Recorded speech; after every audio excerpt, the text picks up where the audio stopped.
Hello students, welcome to UPCSS O level M3R5 series का lecture number 50 है। और हमने पिछले वीडियोस में फाइल हैंडलिंग से रिलेटेड कई सारे मेथड और फंक्शन हमने देखे हैं, जिसमें हमने फाइल को अलग अलग मोड में ओपन करके उसमें डेटा रीड एंड राइट किया है और भी हमने कई सारे फंक्शन परफॉर्म किए हैं।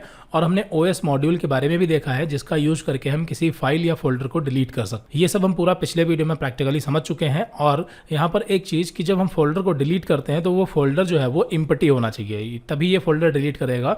जो RMDIR मेथड है, ये फोल्डर तभी डिलीट करेगा जब फोल्डर एम्प्टी होगा। ठीक है, ये चीज़ हम पिछले वीडियो में बताना भूल गए थे, यहाँ पर आपको हमने क्लियर करा दिया। आगे बढ़ते हैं। अब यहाँ पर आज हम इस वीडियो में विद स्टेटमेंट के बारे में कंप्लीट करेंगे, जो कि फाइल हैंडलिंग से रिलेटेड ही है।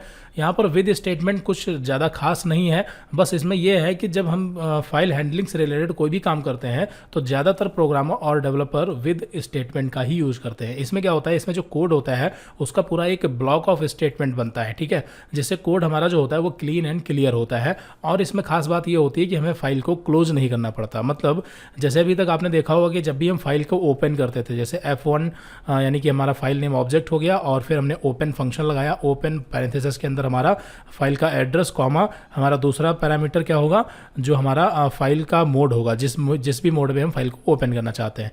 तो इस तरीके से फाइल ओपन करते थे। फिर हमारा सारा कोड होता था जिसमें हमें राइट एंड रीड करना है। लास्ट में हमें F1.close, ठीक है, ये भी लगाना पड़ता था, यानी फाइल को क्लोज करना पड़ता था। और क्लोज नहीं करेंगे तो इसके कई सारे नुकसान है। ठीक है, फाइल हमें क्लोज कर देनी चाहिए। बात समझ में आ गई? तो ये चीज़ हो रही थी। लेकिन विद स्टेटमेंट में क्या होता है कि हमें फाइल क्लोज नहीं करनी पड़ती। ठीक है, और इसका जो कोड होता है वो ब्लॉक ऑफ स्टेटमेंट बनाता है, यानी कि हमें इंडेंट को मेंटेन करके काम करना है। क्लियर है? अब यहाँ पर ये आप कोड देख सकते हैं। ठीक है, तो इस कोड में यहाँ पर सिंटैक्स की बात करें तो with open file name as file, मतलब ये इसका सिंटैक्स है। विद कीवर्ड यूज करना है, फिर ओपन फंक्शन यूज करना है, और फाइल नेम यानी फाइल का एड्रेस एज फाइल, यानी कि उसे जिस ऑब्जेक्ट में हमें असाइन करना हो। ठीक है, तो ये यहाँ पर आप देख सकते हैं, इसका ये एग्जांपल है।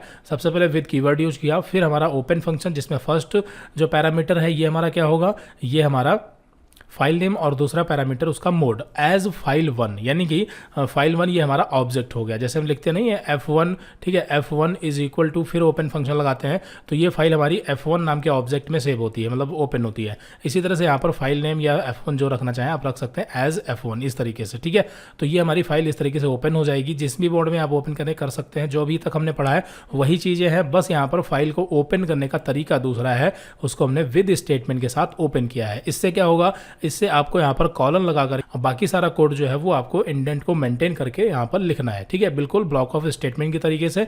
बाकी यहाँ पर आप लिखेंगे सारी चीज़ें वही, राइट एंड रीड अपेंड, जो भी हमने पढ़ा है वही सारी चीज़ें। और इसमें आपको फाइल को क्लोज करने की जरूरत नहीं है। हालांकि यहाँ पर हमने क्लोज किया है, लेकिन जब भी आप इस ब्लॉक से बाहर आएंगे तो फाइल आपको ऑलरेडी क्लोज मिलेगी। ठीक है, यानी कि इस ब्लॉक के बाहर आप फाइल को एक्सेस नहीं कर सकते। इसका मतलब है कि फाइल उस ब्लॉक के बाहर क्लोज है। क्लियर है? और अगर ब्लॉक के अंदर ही आपको क्लोज करना है तो उसके लिए आप क्लोज फंक्शन यूज करेंगे, वरना आपको यहाँ पर क्लोज मेथड या फंक्शन यूज करने की जरूरत नहीं है। बात समझ में आ गई? चलिए यहाँ पर इसका प्रैक्टिकल आपको दिखाते हैं।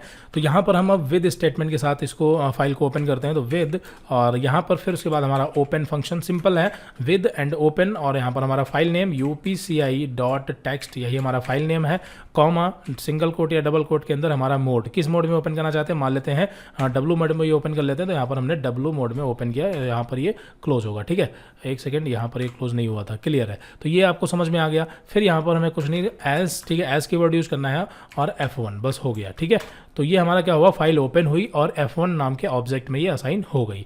अब यहाँ पर आगे हम जो करना चाहें तो सीधे उसी तरीके से F1 डॉट, अब चूंकि यहाँ पर हमने इसको W मोड में ओपन किया है तो इसलिए इसमें हम सिर्फ राइट ही कर सकते हैं।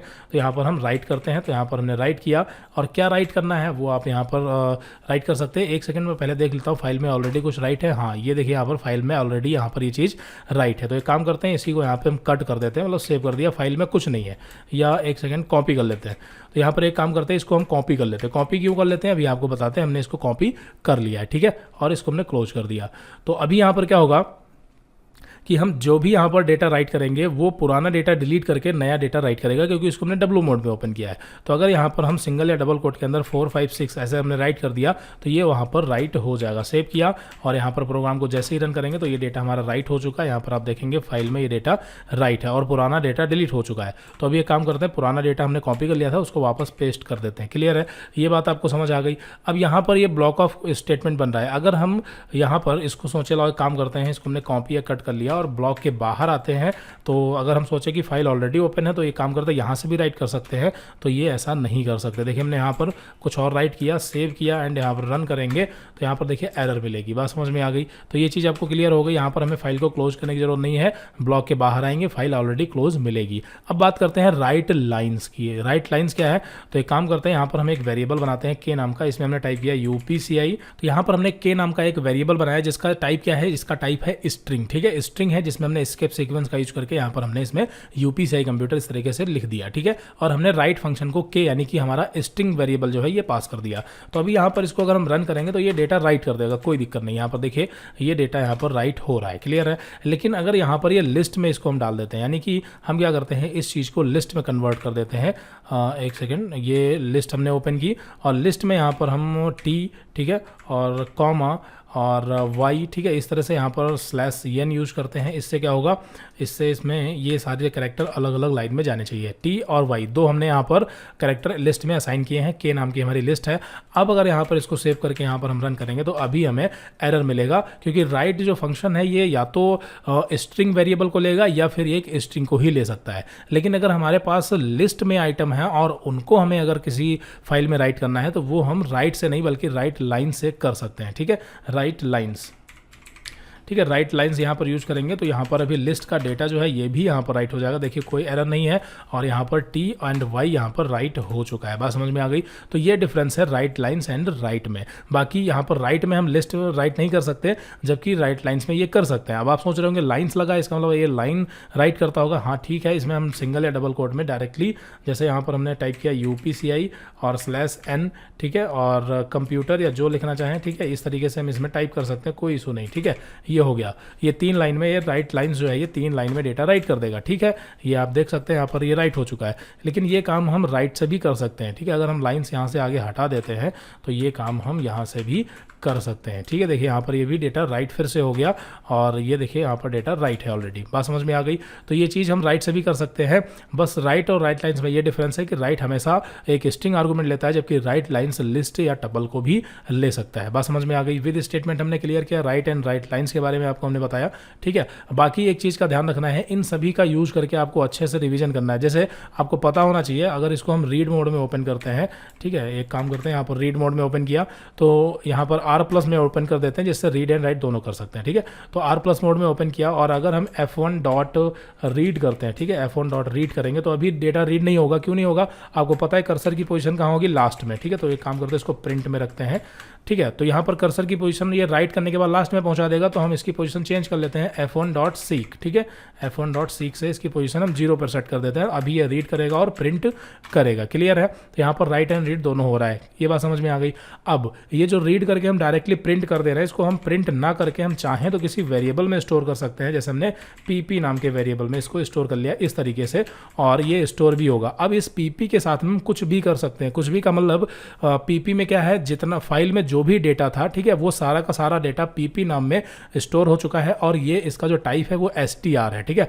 अब इसके साथ आप जो करना चाहें, अब आप ऐसे समझ लें कि आपके पास PP नाम का एक वेरिएबल है जिसमें आपने डबल या सिंगल कोट में एक स्ट्रिंग असाइन कर दी है। वो स्ट्रिंग कितनी भी बड़ी हो, अब उसको आप अपर केस में या लोअर केस में, यानी कि स्ट्रिंग से रिलेटेड जो भी मेथड थे वो आप इस PP पर यूज कर सकते हैं। बात समझ में आई? ये चीज़ आपको हम बताना चाह रहे थे। तो ये चीज़ ध्यान रखनी है कि कौन सा फंक्शन क्या रिटर्न दे रहा है, उसको हम प्रिंट कर सकते हैं, क्या कैसे यूज कर सकते हैं, ये चीज़ें आपको समझनी है, ठीक है। बाकी इसके ऊपर बेस्ड हम एक एक्सरसाइज सॉल्व करेंगे, जिसमें क्या होगा कि हमारी एक फाइल होगी, उस फाइल में डेटा लिखा होगा और उस डेटा को हमें क्या करना होगा, फाइल को ओपन करके उस डेटा को रीड करके, और उस डेटा में हमें ये देखना होगा कि एक फाइल के अंदर, एक टेक्स्ट फाइल में कितने अपर केस के लेटर हैं, कितने लोअर केस हैं, कितने प्रॉपर हैं, मतलब ये सारी चीज़ें हमें चेक करके हमें यूज़र को बताना होगा, ठीक है। इस पर बेस्ड हमें एक एक्सरसाइज आपको सॉल्व करवाएंगे। बाकी यहाँ पर अगर आप खुद से कर सकते हैं तो आप करने की कोशिश करें, बाकी हम इसको सॉल्व करवाएंगे, लेकिन अगले वीडियो में नहीं, किसी वीडियो में सॉल्व करवा देंगे ये प्रोग्राम, ठीक है। बात समझ में आ गई? तो ये सारी चीज़ें हैं। बाकी यहाँ पर जो चीज़ है ये हमने आपको बता दिया है। आगे बढ़ते हैं। यहाँ पर फिर हमने टेल मेथड के बारे में भी बताया। टेल मेथड ये क्या करता है, ये कर्सर की करंट पोजीशन बताता है, ठीक है। Example, find the current file position, ठीक है। फाइल पोजीशन का मतलब कर्सर ही होता है। कर्सर का मतलब हमारा कर्सर जहाँ भी होगा उसको फाइल पोजीशन बोलेंगे या कर्सर बोले, तो फाइल की जो पोजीशन है वो हमें बताता है टेल मेथड, और उसकी पोजीशन को चेंज करने के लिए हम सीक मेथड यूज करते हैं। बात समझ में आ गई? तो ये चीज़ ध्यान रखना, कर्सर कहें या फाइल पोजीशन एक ही बात है, ठीक है। तो ये चीज़ हो गई। टेल और सीक दोनों मेथड के बारे में हम डिटेल में आपको समझा चुके हैं। फिर उसके बाद यहाँ पर अगले नंबर पर है कमांड लाइन आर्गूमेंट। तो कमांड लाइन आर्गूमेंट को, ये हमारा अलग टॉपिक है, ये फाइल हैंडलिंग से रिलेटेड नहीं है, तो इसको यहाँ पर हम अगली वीडियो से स्टार्ट करेंगे। तो इस वीडियो में इतना ही रखते हैं, मिलते हैं अगली वीडियो में। Okay, so thanks for watching this video.